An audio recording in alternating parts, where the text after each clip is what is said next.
industry. I was going to say world, most of you would appreciate that. And so I am excited to be here, but you guys don't know me, except one or two people in here knew me from before. Hello. Right, Gerke, I've actually met him before today. So we're going to talk about 3-act structure, but first I would like to have us, somebody lead us in prayer to open, please. Somebody volunteer. Thank you. You will learn something. If you don't volunteer, I will call on you. So get ready. Go ahead. Lord, we thank you for this conference, and we thank you for Gerke being able to come here to impart to us his wisdom. And we're glad that as Christians we can share our wisdom and our secrets, and we can in unity grow from one another rather than compete with one another. I just thank you, Lord, that you're going to put all the words in Jeff's mouth that need to come out, and there's going to be divine appointments here in this room, people that need to hear that wisdom, and they will walk away from this conference and from this talk right here with a renewed hope of the future for creating their video games that are going to either spread your word or make a road for their family or whatever you have in store for them. So we thank you for that. In Jesus' name, amen. Thank you. I was appreciating Chris earlier when he was talking in the earlier session. You know, it's a Christian conference here, and you're able to pray with people just like that. And he said, you know, it's great to come here and just be able to pray on people. But my brain was in a different place, and I was in this zombie world, and I heard him say, pray on people. And he had come to the wrong place or something. So, like I said, I'm from a completely different world, but probably it isn't so different in a lot of ways. And I'm very excited to be here, what you guys do with the interactive storytelling and gaming. I'm a gamer myself in some ways, not as much as I used to be since I have a big family now, but lots of fun. But I think that what we can do is we can do the cross-pollination stuff, and hopefully what I bring can be helpful to you, and I know what you do can be helpful to me. So let me just, since you don't know me, most of you, I'll take a minute to introduce you to myself. I entered the Christian publishing industry in the mid-90s when I got contracts to write some novels, some Christian near future, speculative techno-thrillers. And then I went on staff for the company that had published me. I went on as an editor. And I don't know if you know, but editors are the guys who, like, if you're the novelist, I'll take your novel and I'll work with it and we'll make it the best it can be so that it's, you know, it's great. The editor is your first reader and helps you plus it. So I did that for several years and worked at 3 different Christian publishing companies. One in Oregon, you know, Multnomah Publishers used to be here. Some Sisters, Oregon, I used to live there. And then I went diagonally across the country to Orlando, where I worked at Strang Communications, and they launched a line of fiction. It was the first dedicated Christian speculative fiction line. That's Christian science fiction, fantasy. It's called Realms, and I was spearheading the launch of that. And then I went to Colorado Springs, where I was at Nav Press and ran their fiction department for a while. In the middle of that, I wrote 3 more novels that were published, and then I've written some nonfiction books on how to write fiction. One of them is called The Art and Craft of Writing Christian Fiction, which I have 1 copy left for sale. I have 2 books with Writer's Digest. Have you heard of Writer's Digest? Yeah. They're kind of like, okay, this is going to sound like I'm bragging. I'm trying to give context. Sports Illustrated is for sports. What Writer's Digest is for writers, so I was very pleased and blessed to get a book. And what I'm talking to you today about comes largely from plot versus character, and then I have a new one coming out with them later this year called The First 50 Pages, and we'll talk. And that's a lot about structuring the book, what has to be accomplished in the beginning of a novel. So let's see. My wife and I have been married for 21 years. Amen. We have 3 kids. I said big family, but we have a daughter who's 15. We have a son who's 11, and he's autistic. I was already talking to somebody here about that. And our youngest daughter is 3, and we adopted her from China. And I'll talk about all of them for a long time. We won't worry about not having enough material. Okay, in 2006, I launched my own small publishing company called Marcher Lord Press. If you want to know why I named it that, you can come ask me later. But we do Christian science fiction and fantasy. Realms, the imprint I launched at Strang, they're still doing that a little, but mainly they're doing spiritual warfare, and they also introduced prairie romances. Didn't really fit with the brand, but whatever they wanted to. There is a novel actually about a prairie family who gets attacked by demons. So if you ever wanted to join speculative with prairie romance, it has been done. Okay. Great. And I'm still looking for my my Christian novel on Amish vampires in space. So if you've got I've already done the cover, so we're good. But wait, how'd they get in space if they don't have technology? Because Well, they're they Amish? use technology, right? But They they're- don't miss you, do not use all. Anyway. Amish, I don't know if you know, but Amish is huge in Christian publishing. It's crazy. Anyway, and they say that they don't want alternate world stories. Have you looked at what the Amish is? That's an alternate world. Anyway. So I brought some of my show and tell, and I'll quickly go through those. If you like science fiction, Blade Runner type things, this book is called Eternity Falls. It's Christian science fiction detective cyberpunk. It won a Book of the Year award last year, and this is the sequel. And this one, there's the Christie Awards. That's an award in my industry. It's like the Christian Fiction Academy Awards. It's a fantasy, and it won last year. And the sequel is up for it, and we'll find out day after tomorrow if it won.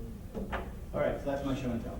Christian science fiction and fantasy. I have a bunch of properties here that each one could have games, so I want to talk to people.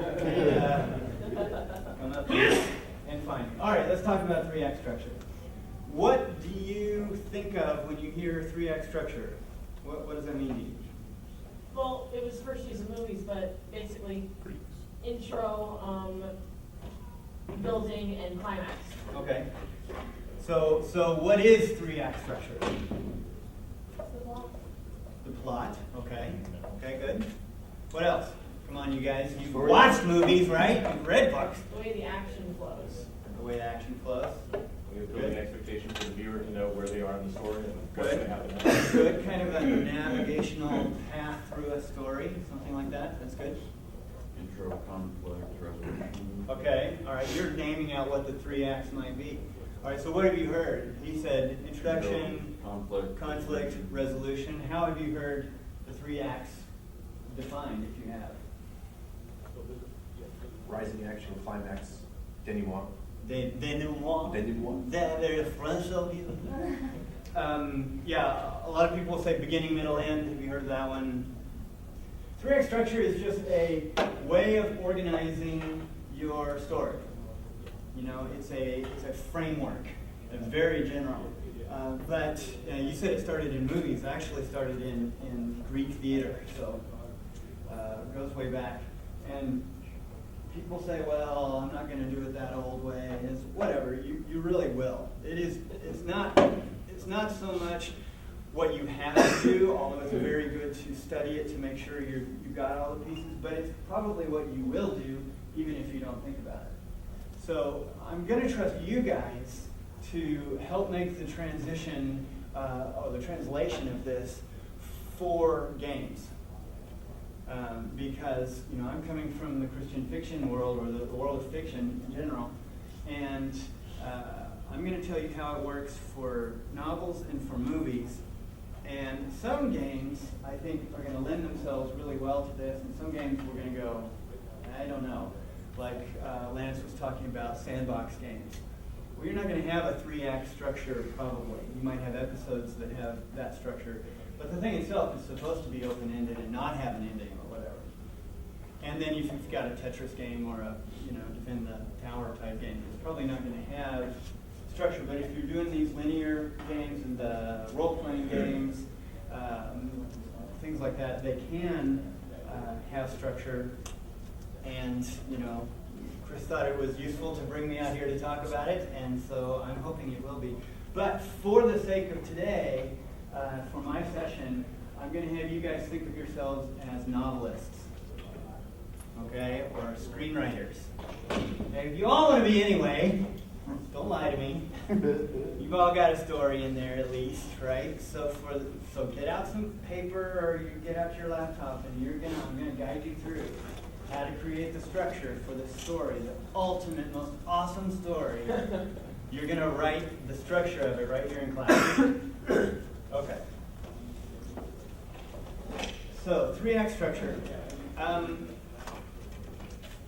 was telling Chris that the advantage of this story, this content, is that I can teach it to you in about 2 sentences. And then we'll wonder what we're going to do for the rest of our time. But no, don't worry. And so it's very easy to understand, at least in the way how I teach it. But we'll be working on how to really understand it and how to use it. Okay. One way that people have discussed 3-act structure is to call it beginning, middle, and end. Some have said illustration of a river, and they say, like gentle rapids, rising rapids, and then waterfall, cataract. All of that is good. I'm going to show you my little model. I've got a better graphic here in a minute, but I only have like 3 slides, so I have to go slowly through them, so get the most out of them. Introductions, heart of the matter, and climax and denouement. All right, and now I'll show you my graphic. I'm at the end of my slides. I actually have one more. Okay, so here's how I see 3-act structure, and I'm going to give you the overview, and then we'll go through it more carefully. Mainly, the reason you write a book and to do a movie is Act 2. This is the fun you wanted to have when you started writing this story. So, in Raiders of the Lost Ark, the fun was going after the Ark, trying to recover it and save it. Right? That's the fun of it. In Three Amigos, any of you guys see that movie? Okay, the fun of that was them being in Mexico, realizing that they are, they're real bullets, and they really expected them to be heroes instead of just movie heroes. And are we really going to be this? They're kind of coming to maturity, and it's the so let's see, the fun of Titanic would be Rose and Jack and their romance, okay? The fun of it is why you wrote the story, or why you wanted to write the story. Okay, that's Act 2. But you couldn't just start with Jack and Rose and Titanic already knowing each other and pursuing a romance. Right? Because that wouldn't make sense. You'd be like, well, they already know each other, so why didn't they have a romance already? And, that wouldn't work. Three Amigos wouldn't work if the fun of it is them becoming real heroes. Then you couldn't start with them starting to become real heroes. It wouldn't make sense. You have some setup to do before you can do the fun. Well, that's Act 1. Act 1 is the setup so that you can have the fun you wanted to have. Okay? And then Act 3 is basically the logical conclusion of the fun that you were having in Act 2. So, it's where everything is tested. The things that happened in Act 2, they finally have their test. So, Three Amigos, they have their battle for Santo Poco, and they have to, fight off El Guapo and his men. And it's testing their are they really heroes? In Titanic, the fun has been the romance of Rose and Jack, and how she's throwing off the forces that wanted to restrain her. But then the ending is, the sinking of the ship and the testing of their love. Okay, so Act 3 is the big final test, the big final set piece. And so the big last action moment that was formed and necessitated by Act 2, and then the denouement, which just means tying everything off at the end. So at the end of, well, let's just take Star Wars through this 3-act structure, episode 4. The heart of the matter in my mind is Luke basically becoming a man or becoming a hero. He went from, I was going to go to Tashi Station and pick up some power converters. That's a whole other year, whiny boy, to, I'm gonna sacrifice my life possibly to defend this larger, rebellion and freedom in the galaxy. So somewhere in there was a big transition. Right, so that's the fun, and to me that happens basically in the Death Star episode, the whole middle of the movie. And so I'm going to tell you where we know we're passed from Act 1 to Act 2 to Act 3, but for right now we'll just say all the Death Star stuff. He comes in and he's still basically that whiny boy, and then he rescues a princess, he swings across the chasm, he fights stormtroopers, he loses his mentor, all these things. He grows up in a hurry. And by the time he leaves, he's pretty much ready for this big, selfless kind of battle. So Act 1 then is everything that had to be set up so that we can have that fun. So it's introducing the characters, getting them to know each other, and then getting them to Tatooine, to Alderaan, the remains thereof. And then all the stuff in the Death Star is in the middle, and then we had to have the big final attack at the end. Okay, so do you see how that breaks out into 3? And of course the falling action, the denouement, is the awards, the medal ceremony at the end. Okay, so those are your pieces. You introduce everybody, and I'll explain more in detail. And then you have your fun, and then you have the big climactic boom, and then you tie it off at the end. Okay, we see who lived and who died, and who's in a sling, and who's going to get married to who. Remember the big scene at the end of Return of the King, where they're, Aragorn is singing and a little bit okay, and they're walking around, they're showing, Faramir with Eowyn, and they're together, and that's the denouement, that's the falling action plus when they go back home in the interminable ending scene. All right, so let's talk about what makes each of these, and you're going to do your own. Okay, and I'm going to go through this out of order. So first we're going to talk about Act 2. So for your movie that you're about to make, your story, what cool thing do you want to do? Do you want it to be a group of people coming together as this amazing new team? Do you want to have a romance between two people who are unlikely? Do you want to have the great duel between these two masterminds? Think about, movies that you've seen, books that you've read that you've enjoyed. Do you want it to be a great quest to take the ring somewhere? If you could write the coolest movie ever, what would it be? Let's just do it. Okay, so I'm actually going to give you time. I'm going to be quiet. Don't be worried. I'll just write it down. What would happen? What would be the coolest movie ever? And what would happen at the heart of that? What is it really about? Okay, write some things down. Come on. Go ahead.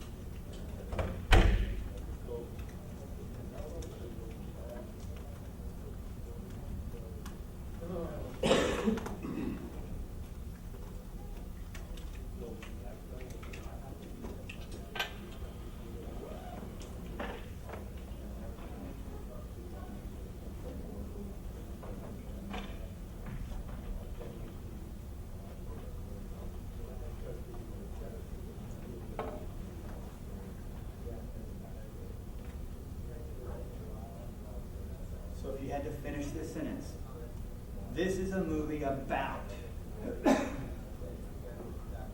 What would you write? What would you say?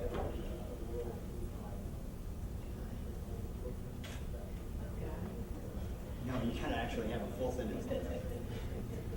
The guy who what?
Somebody willing to read yours to the group? Go ahead. A team of superheroes acquires a set of giant robot ninjas. The villain is a technology-loathing Amish vampire. I think that is intentionally published. Yeah, it does. Or make a game of it. Yeah, right. See? My That's idea, pollinization copyright. right here. Okay, somebody else. Okay, go ahead. I'll come to you in a second. My movie is about an atheist who's an archaeologist, and he's trying to prove that the Bible is false, and he goes on an archaeological dig in Israel, where he just happens to be with a professor who's a Christian, and they uncover some scrolls that evoke visions of the past, at the time when the scrolls were written.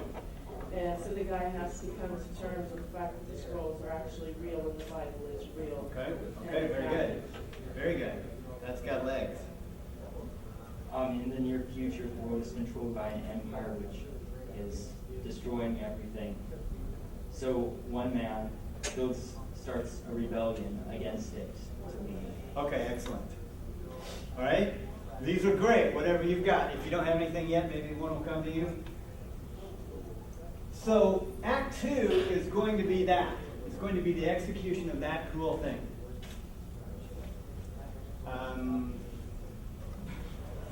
So let's say Mulan, what the cool center, chewy middle part of that is Mulan and her group of friends becoming soldiers that can hopefully save China. Okay, that's the cool part. They form relationships and they find out that they are strong, all right, and then they go off to fight Shan Yu. Okay, so your middle thing is that, but in order to do it, you've got to do some setup. Right? Well, since you did an archaeologist, we'll talk about Raiders of the Lost Ark.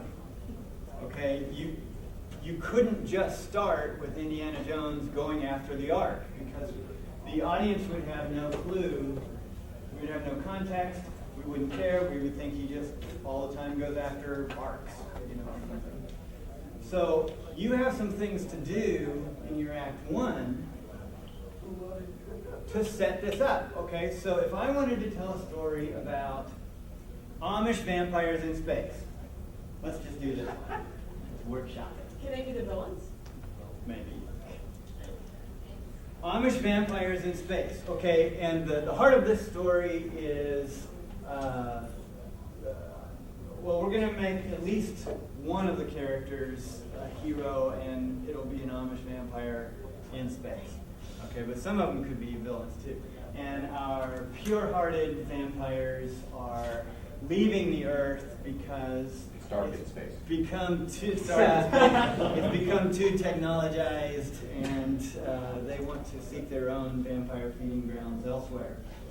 So they're out there trying to find a world where they can plant their colony. Okay, so part of this is them They found a colony, and they are trying to make it suitable for their home, but something stands in the way. So we'll have to figure out what that is. But I couldn't just start with them out in space because we don't care yet. We're not engaged with them yet. We don't understand the situation. So what has to happen before that part can happen? The world has to fall apart, so it has to be has to be a reason to get there. Why are we in space? Huh? Cause and effect. Okay, so let's think of some things. What's happened to make them go into space to look for a good place to be on the vampire? Sun, Solar flares. They ran out Okay. of sunscreen. Huh? Ran out of sunscreen. And they're so pale because Most vampires Technology have has become replaced everybody's blood with synthetic blood. Right, okay, good. Yeah. Some real, okay, I like all the physical reasons, sunspots or whatever, but I also like the sociological reason, that they're no longer welcome there, or they don't feel like they can live their lifestyle there, for whatever reason. Okay, and let's imagine if, what else needs to happen before we can become engaged with this story? Character development. Character development. Who's the hero? Who's the hero? Who are these people? Good. In a minute I'm going to go through what the characteristics or the components of Act 1 are, but one of them is, we've got to meet our people. Why Gotta not get much connected using with technology? Why are they using technology at all, right? Is that what you said? How did they get in space? Who's operating their spaceship? Why are they working together? Why are they working together with these people? What's in it for them? There's a lot of why. Okay, now what you don't want to do is dump backstory on the reader. The reason they do this is blah, blah, blah, blah. You know show versus tell? Do you know the terms besides the kindergarten term where I'm going to show my new lunchbox? That's show and tell. Okay. Show versus tell in fiction is instead of simply saying he was a jerk, if you say that to a reader, the reader will just go, I don't know, okay. But it has no impact. But if you show a guy coming in, he kicks the dog, the toddler's running up to him and he palms him on the forehead and knocks him over, and he comes in and says, "Woman, where's my dinner?" Then you go, "That's a jerk!" Showing is so much more effective than telling. Okay, so you don't give backstory of this is why it all happened. If some of that needs to come out, then you can create a scene that makes it come out. The inspector comes out and says, "You don't have your whatever," and well, I'm not going to do that anymore, and you reveal all this backstory through an argument or whatever. Okay.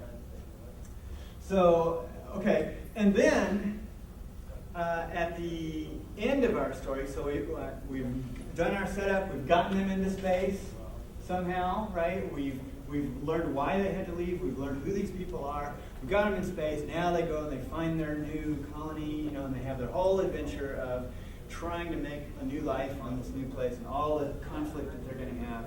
Well, then, you can't just do that forever. Well, I guess you could if you're doing a series, but we're going to do a novel. Okay? So it has to have an end at some point. We have to end.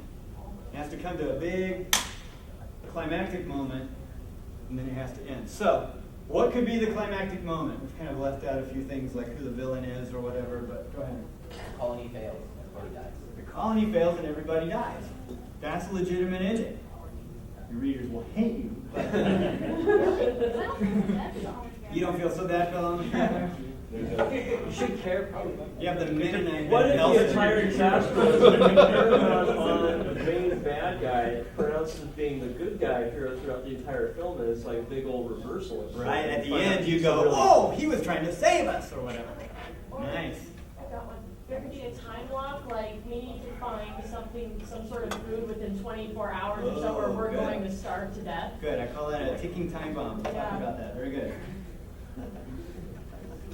Okay, so something has to happen. We have to have a big confrontation with the antagonist. Okay, so we had to, in Act 1, we need to introduce our antagonist, right? We'll talk about all that in a second. But so, okay, we have to have some big thing. the colony is hanging in the balance. The deadline is coming. The bad guy is about to do his bad thing. And if it's going to work at all, it has to work, and we have to do it now.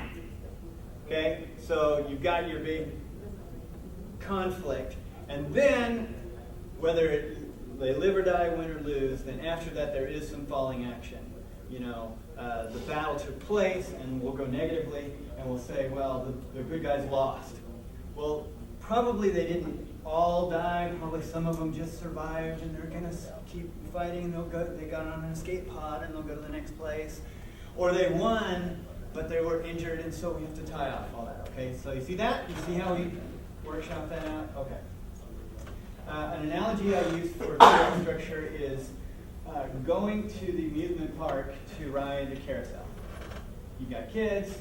What they want to do is go ride the carousel. Okay, but their day doesn't start at the carousel. Their day starts, we'll say at least, out in the parking lot or at their house, whatever. Okay, so there is setup that has to be done to get to the carousel. This is what they want to do. But we have to get up in the morning. We have to have breakfast. We have to drive to the amusement park. We have to find a parking place. We have to go across the amusement park and find our carousel. Okay, so there's a bunch of stuff that has to be set up. Then we ride, have all our fun. But no matter how many times you ride it, eventually you have to go home. Right? Eventually it closes. Excellent. What? Screensaver. Oh, wow. See, it ended. They should have blue screen of that. Right? That's the big ending. Okay. So, I want you to keep your story in mind that you wrote down, this coolest, awesome thing. And even before I go through the components, write down a few things that you know have to happen before you can do that fun. If the fun is the archaeologist going to Israel to disprove, well, how did he come to that decision? What went before to motivate that? Okay, so write down the stuff that you know has to be set up to do that fun thing you want to do.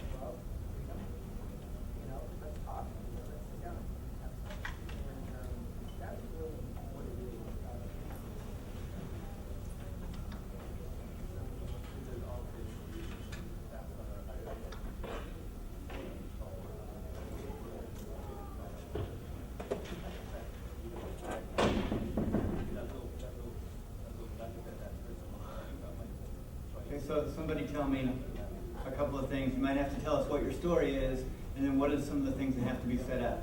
So somebody tell me. I'll start calling on people. Promise. Yeah.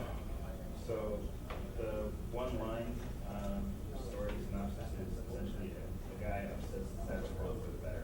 He upsets the status quo for the better. Okay, that could be applicable in any kind of genre or whatever. Okay. So the questions are: how did society get this way? Why did this one guy decide to buck the trend? What qualities allowed him to succeed where maybe others would fail? Good. And also we want to know who this guy is. And why is it him who chooses to do it? Good. Okay, what else? Well, my story is men discovering the history of the alien race in the aftermath of their invasion. Okay. And the backbone we have to be like how the invasion happened, how are they surviving afterwards, and who the characters are that are looking for this. Good. Good. Very good. So you understand instinctively how to do this. Let's see. The premise of the story goes stealth agent protects his sister from the shadows that doesn't know that he exists from the ruthless corporations and executive that eventually finds his heart. Okay, very good. You got a lot of cool action going on. You couldn't just start there, right? What did you have to do first? So the executive needs to have reasons to leave the group itself and how his power base works. Sister needs to be separated from the brother at one point in time, and the brother needs to somehow get his stealth training. Right, okay, he has to get his stealth training, he has to get on the job at some point too. You know, why are we doing this now? Something had to happen. Good. Yeah. So the story I was working on was a anti-superhero turning into a real hero during the 1600s London, so sort of quasi-superhero. So it's a thief living in 1600s London, discovers the value and fragility of life when the Black Plague wipes out first his victims and then his friends. So the things that need to happen ahead of time, sorry, just a quick aside there, it's because he's immune to the plague, so he kind of has a superhero role, but it's not true superhero. So the things that need to happen ahead of time are the time, place needs to be roughly conveyed, being the time in London and the place.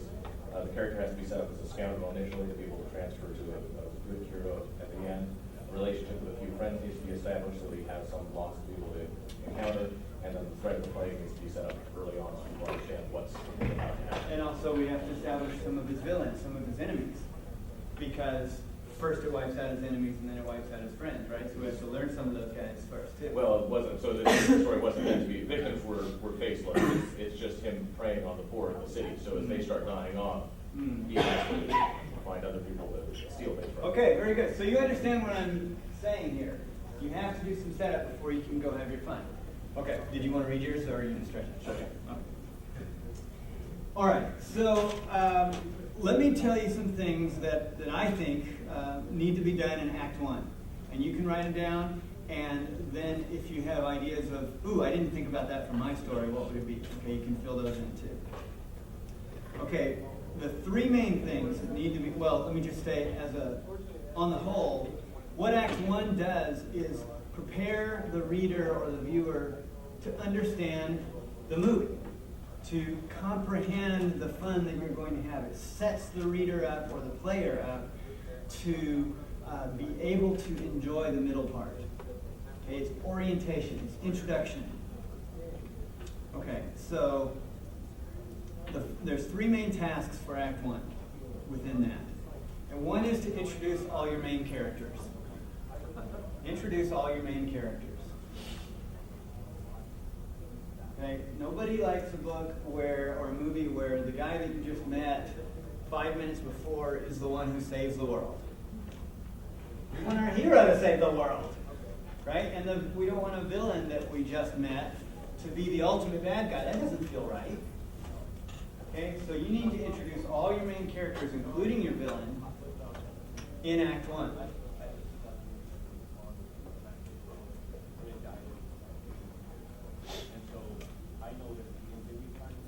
Okay, so take a minute and write down a couple of the characters that will need to be introduced in your story. At least hero and villain. Who might they be? Your villain could be an entity. Yes, it doesn't have to be a good question. Your villain doesn't have to be a person or a creature.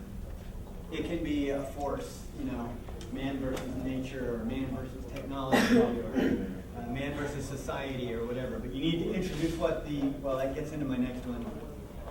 But for now, we'll just say, introduce all your main characters, including all your major minor characters. The sidekick, the friend, the boss, the girlfriend.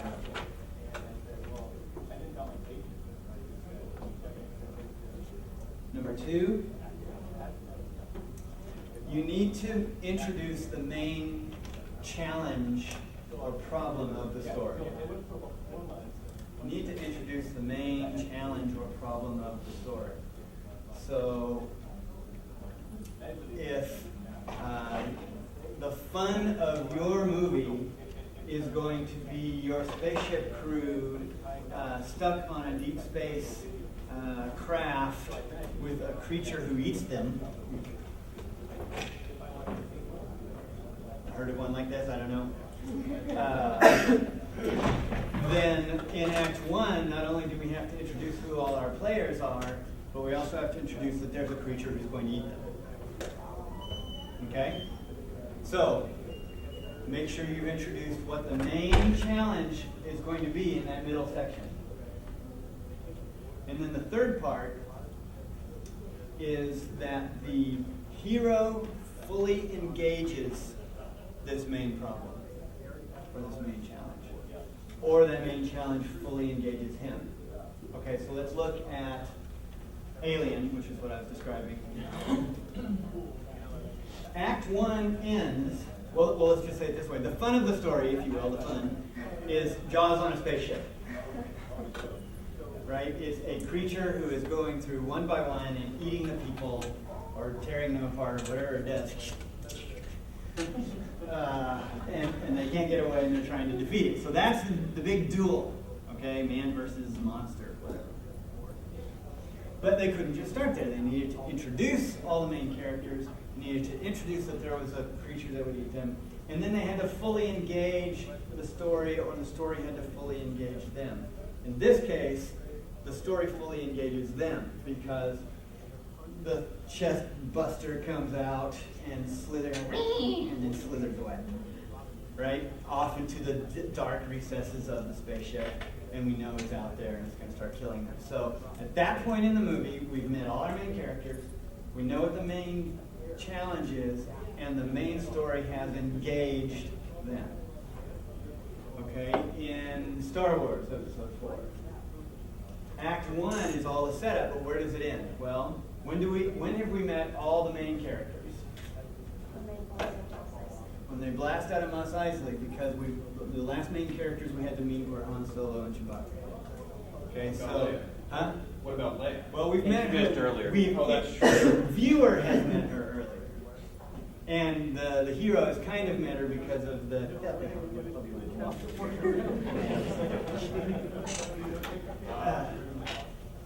All right, I won't go quoting.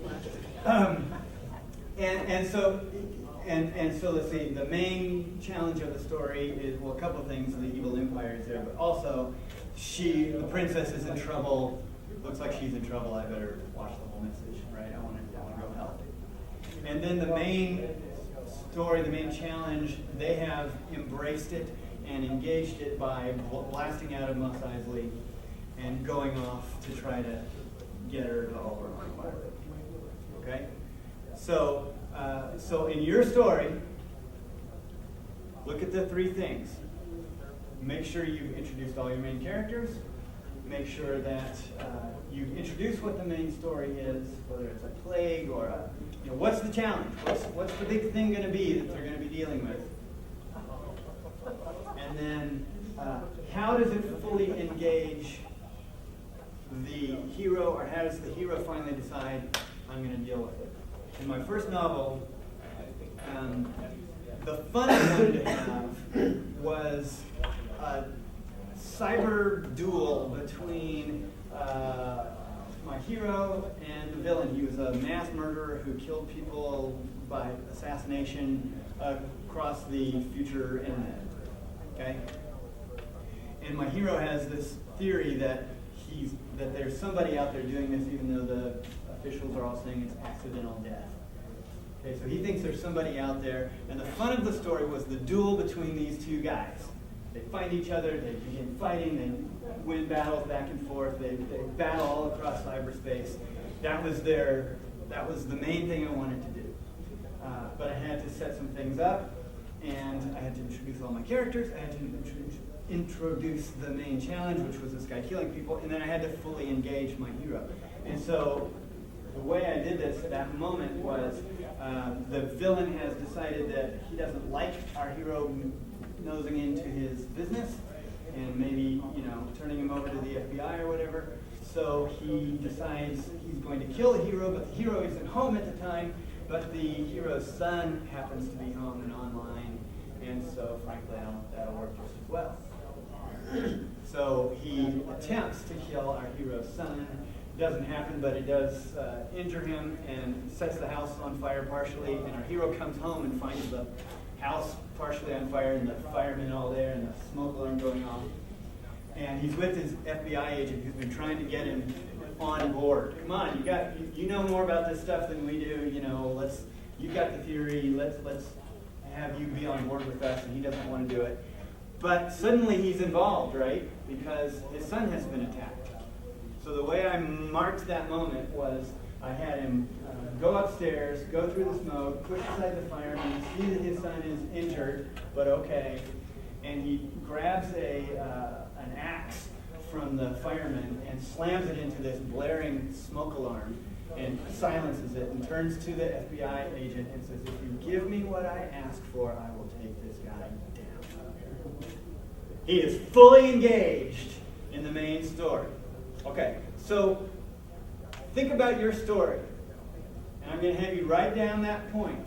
Okay? You know you have to introduce your characters and the challenge, but think about a moment when the hero can fully engage and say, I'm going to do it. We're going to get on our spaceship and leave this planet.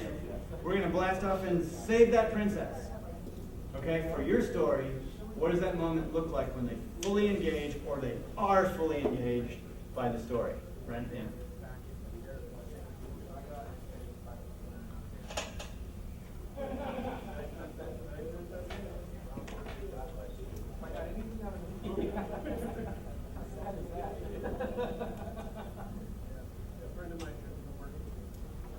Could I pose a question on Sure. that? So for stories that are more about character development, so take something like, say, Shadowlands or something like that. Do you remember it? I watched it once, but I don't remember it. Okay, I was trying to think of another one that doesn't, the tension is all personal. It's more character driven. Good. I was Yeah, about it's to about a bring that person up. growing. I was thinking of Shadowlands, so unfortunately that's not a good example of it, but I can't think of any point in that story until you get close to the climax, where each step is a step in the direction, and you can see kind of the general flow, but it's hard to find a point where you say they transition at this point. It's Okay. steps. Is there? We'll have another minute where people can write down their idea, and then I'll hopefully address that. And if I don't adequately do it, ask me again. So a question, that moment of engagement specific to episode 4, would you say it's when you last off in Tatooine or when Owen and Beru says this? Okay. I think personally, did you hear his question?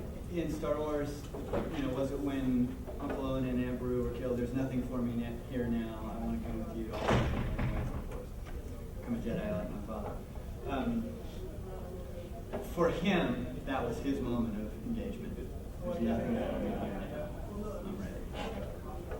But in terms of all three characteristics, all three qualities being met, conditions being met, we had to meet all the main characters, and we had to fully engage, and we had to know the main challenge. So There's still more back one after the moment of engagement. right. So it was engagement. Just all three of those things have to be checked off. Okay, so when I write this book, this one, it's called Plot versus Character because what I do is I create a main character, including the character's transformation. The inner journey is at the heart of really all good fiction and all good movies. The character changing. Okay? So here I was just asked to talk about 3-act structure, which is more the plot side. But in this book you'll find, and so first we take the inner journey, and then the plot becomes the stage where the transformation takes place, or the vehicle for it to happen. It's the externalizing of what's internal, like in Shadowlands or whatever. So let me show you my other diagram. Don't freak out, it's going to be a little bit complex, but I'll explain. Okay, just see it in two sides. This side is what we've talked about and are talking about in here, Act 1, Act 2, and Act 3. Introducing the main characters, engaging the main story. There's other elements in Act 1 that I haven't mentioned yet. And so this is the flow that I'll be talking about mainly today. But this is the character journey side, his inner journey, his transformation, call it a character arc. And I don't have time to go through it today, but in the Act 1, you're also doing some things in the first part of that story. And so you have the inciting event. Rephrase your question again, because I'm in the area, but I forgot exactly what your question was. I'm just wondering where you were considering that transition point between Act 1 and Act 2 for a Right. story where it's... Where when you don't see one? Yeah, where it's Well, small there's steps. probably, and I haven't watched that movie in a while, but there's probably a place where we call it establishing normal, and I'm going to talk about that in a second. Yeah. And then you violate normal, and you intrude the main story, and you send him off on his transformational journey. He transforms, I'm assuming, I don't remember the movie, from something to something in that movie, right? Well, then something started him off on that transformation, because without it, he would have stayed the same. I don't know if it was the death of his wife or whatever it was. The beginning of a relationship. Okay, the beginning of a relationship. Okay, that sent him off. Well, that began his journey. If it's primarily a character study, then you look on the left side of the chart for that. That would be part of his Act 1. When did I begin my transformation? Does that answer your question at all? Yeah. Okay. You took a picture, you can ask me and I can send you the graphic. It's also in the book, by the way. Do you have the book here? I don't. I guess I didn't have any shipped here. I just had this one. But anyway, it's available for Kindle and so forth. So, and there are some other things that need to be done in Act 1, and I'm sorry I got ahead of myself. So let's write these things down too. You need to introduce your, I said this, your villain, your antagonist, whatever the obstacle is that will provide conflict. Fiction is about someone who wants something but is prevented from getting it because of X. Okay? It's about someone who wants something but is prevented. So part of it is the hero and the hero's goal, but then it's the hero's obstacle. Okay? So what's going to be in your story? What's going to be the obstacle? What are the stakes? You must introduce the stakes in Act 1. What's the or else? If he doesn't find this, if he doesn't achieve whatever his goal is, then what? The princess will die, the empire will rule, the village will be lost, the girl will get away and never know that he loved her. The first one? I don't remember. I just make these up as I go. Oh, the villain, the antagonist, the bad guy. Don't ask me to remember my example. That's why we record this. Of course, you have to introduce your hero. How you bring your hero on stage for the first time is a topic that I can spend an hour on all by itself, but I won't. But here's a quick way to understand it. Remember the opening of Raiders of the Lost Ark? The whole jungle sequence at the beginning? That's how to bring a character on the first time. You learn who he is, you learn what he's like, you learn what kind of story this is going to be, all before the main story starts.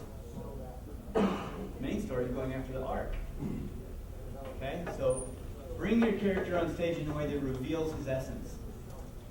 Okay, I was trying to think, you guys know a lot better than I do how to do this in a game, especially like a role-playing game, but I would assume that there would be some way where your character is on stage and you have to introduce what his life is like, who he's like, maybe that's part of the character generation process, and you show him in his daily life, because the next thing is you establish normal. You're going to blow normal away in a minute, but first you establish normal for your hero. So where does he live, and what's his job, and who's he with, and what is his daily life like?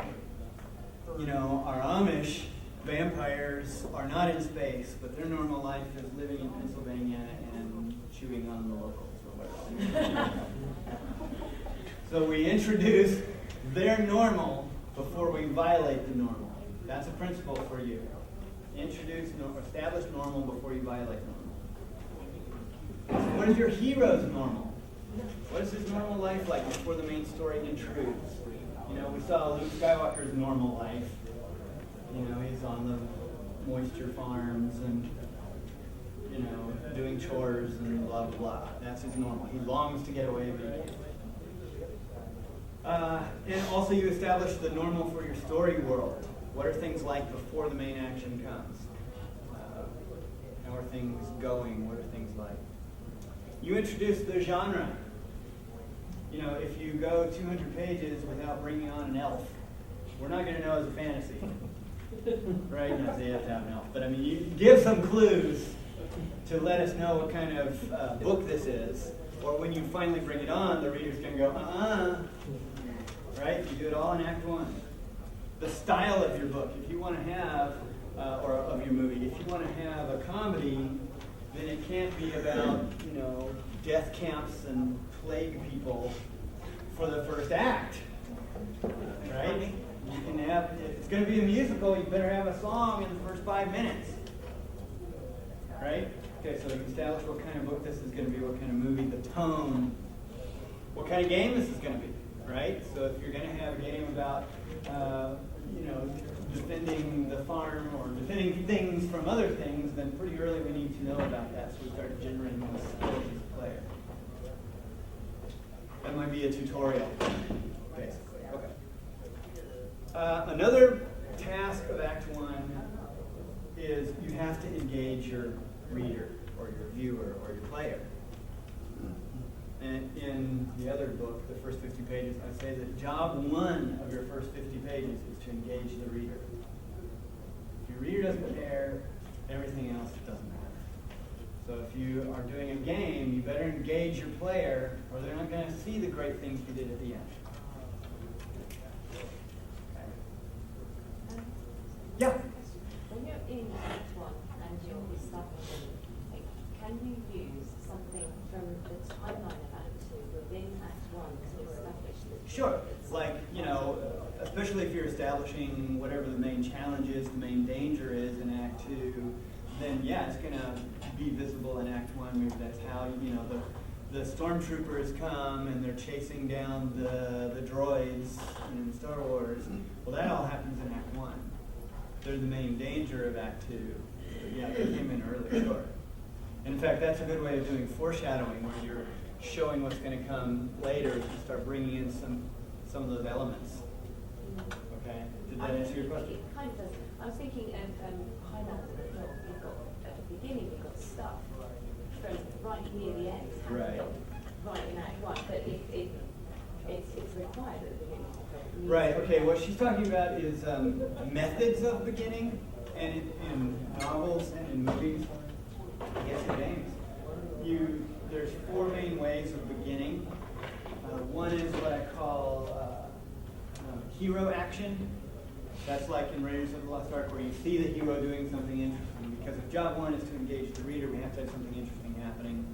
So hero action beginning shows our hero, like James Bond, doing something before the main story starts. Okay, most stories are hero action stories. We introduce the end of the book with our hero doing something interesting. Another way of beginning is what I call a prologue beginning. And that's where you have something interesting happening maybe earlier, way before the main story starts, or from other characters. Like Mulan I talked about, begins with the Great Wall of China, and our guards are there, and Shan Yu and his warriors come over and swarm over it, and establish the danger, establish the stakes. China will be destroyed if.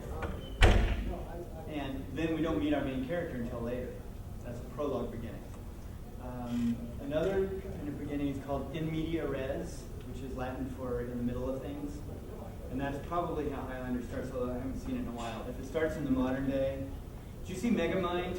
You guys see Megamind? It starts with him falling out of the sky, right?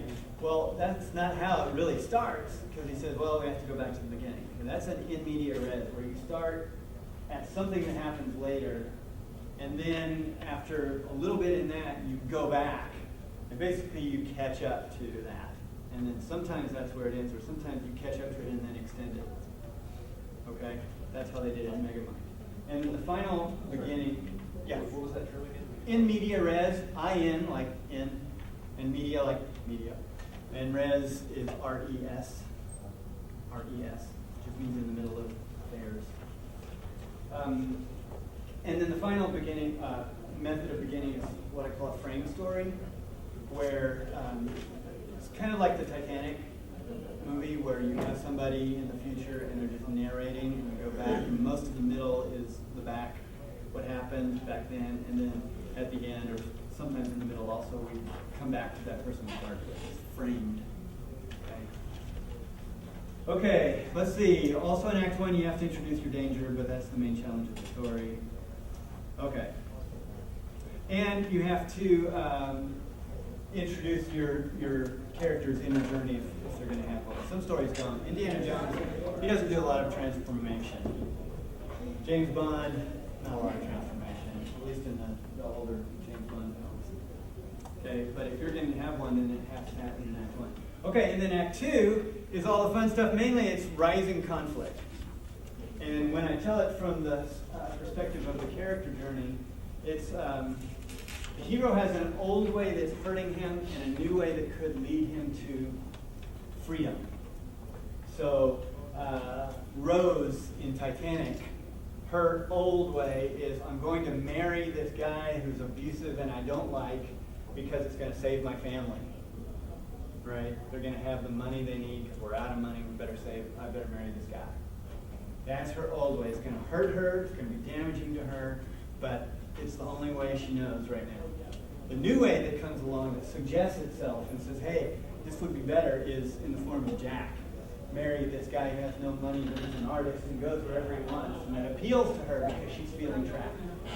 So she's got these two things, and her inner journey is fighting these two things, fighting it out. And so the whole middle section is her figuring out that she really wants to go with Jack, but she goes back and forth. It's the old way trying to pin her back down. Okay? So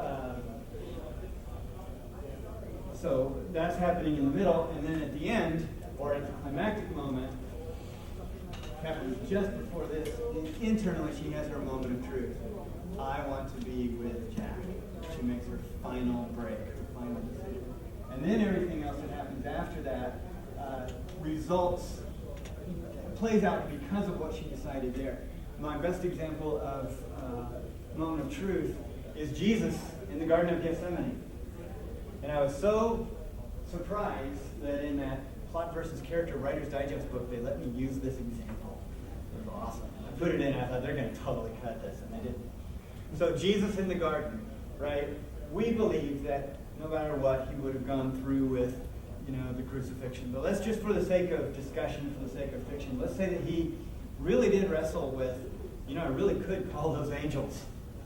Legions of angels. I could get out of this whole thing. I could make the earth open up and swallow them, and we could do this again tomorrow. Right? We could do it a different way. And so he's got his moment of truth, and we'll say, for the sake of argument, that his old way was, I want to hold on to my life because this is going to be very painful. And the new way was, if I obey my Father, everyone can be, can have salvation offered to them. And so he's got his old way and his new way, and he comes to his moment of truth. And he decides, not my will, but yours be done. Well, then the crucifixion, the arrest, the crucifixion, the trial, all that stuff plays out in way A as opposed to way B. If he had decided, you know what, I'm not going to do this, then he could have called the 12 legions of angels. He could have made himself invisible. Right? And if they came to crucify him, he'd just blast them. Right? And he didn't. He chose, at his moment of truth, he chose one thing which caused him to play it out externally in the way that he did. He was silent before his accusers. He allowed himself to go through with it. Oh yes, because he was choosing what his Father wanted, and it was right, and it was good. I'm not saying it was that he was disagreeing with it. To be in the plot of the story. To be in the plot of the story, but he also had to go through the pain.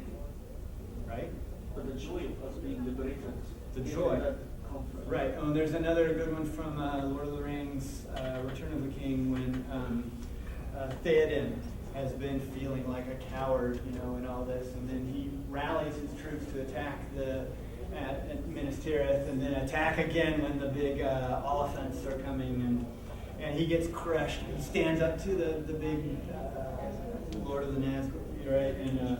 And then he's finished, and he's dying, and he says, that great thing that I'm going to mangle because I don't know it as well as I do Star Wars, but he says, that he's now he's going to join his fathers in whose company I am now no longer ashamed, or something like that. Okay, so he had his moment of truth. He made his decision and played it out. So in your story, how did I get to Act 3? I jumped ahead to Act 3 because we're out of time as well. See, I was worried about running out of material. Right, I'm going to briefly forget that part and let's go back to, you just have to get the book. See, it's all the big advertisements in my book. And Act 3 is in the book. Right. Turn it off, turn it off. That's called the freemium model. Probably one of the best infomercials I've seen in a long time. Yeah, right. Yeah, do we have income? We'll have to do Pay something to run the thing no longer? So let's talk about this really quickly.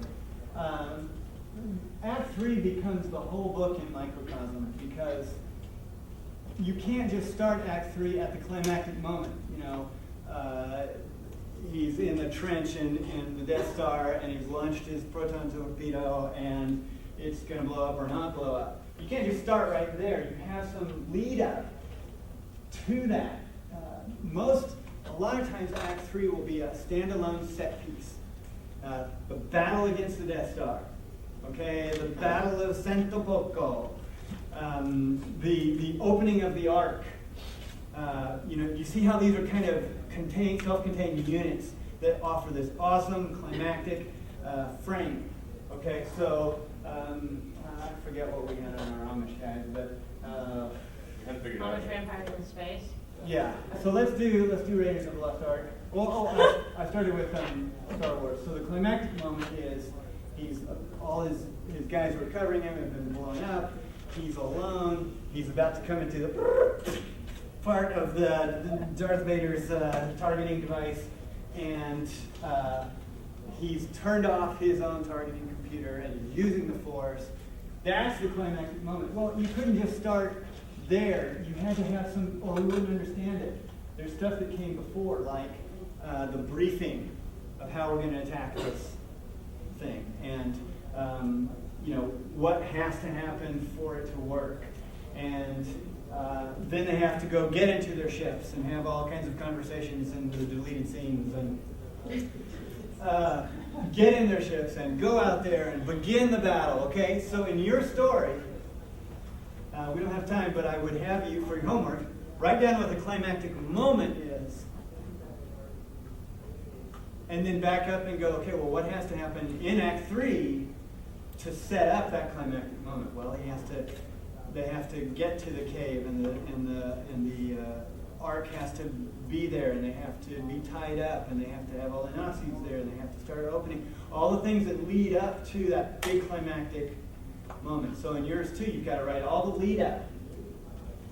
Okay, so you have a mini 1, 2, 3. you have a mini 1, 2, 3, basically, because the fun of it is the climactic moment. This is the Act 1 of Act 3, if you will, the lead up, the run up to it, to set it up so that final, all the pieces are in place, and now it can happen. The hero finds the evil lair. He encounters the guards, he kills the guards, he gets closer to the inner sanctum, and he finally comes to the inner sanctum. He has his monologuing with the villain, and they go after it, and the final moment is, who's going to win? Right? So all the setup had to go up to that. Then you have your big climactic moment, and then there's 2 parts here. Falling action I like because a lot of times the walls are falling. There's action. The walls are falling, so it's falling action. The Death Star is still about to blow up, or in Indiana Jones and the Last Crusade, they're inside the thing in Petra, and they've tried to get the Grail, and the Earth is coming apart, and things falling in.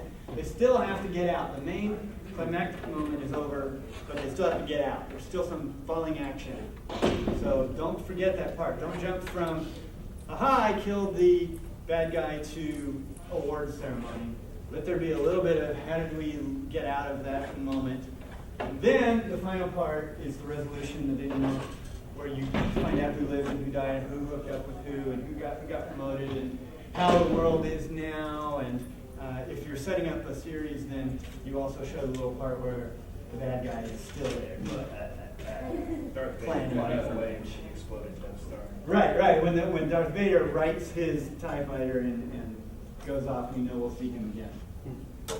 Okay, that is it in a nutshell.